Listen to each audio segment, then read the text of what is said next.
ลองเข่งตะลองปันตะเพราะว่า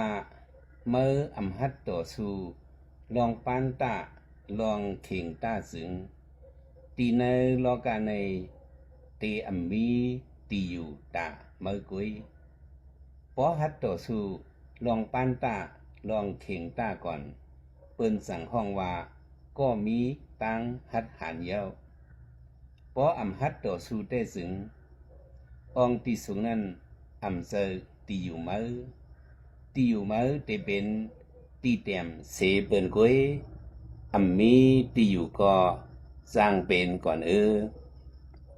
ตีในโลกาหลงในกุยมีองตีอยู่ปุนตาก็หัดหันเขากุย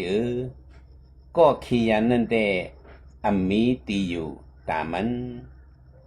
ตีแตกมันเอาเล็กใหม่หน้ากวาดดอกเสยตี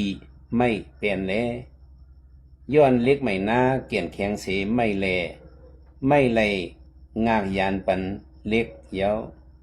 สังว่าเอาเล็กใหม่หน้ากวาดดอกเสยหมักหินตัวรู้ย้อนหมักหินเกี่ยนแข็งแลเล็กใหม่หน้าไหลงอกดกว่าเสอำซิมไหลหมักหิน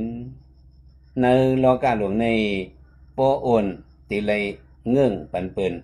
ปอเกี่ยนแข็งตีไหลมีตีอยู่ย้อนนั้นปออำมีนำกัดลองเข่งตาสึงเมื่ออย่าไปอยู่ในโลกาหลวงในปอมีนำกัดแลมีตังหัดหันเสหัดต่อสู้ลองปันตาลองเข่งตาสึงในโลกาในเป็นตีอยู่เมื่อเยา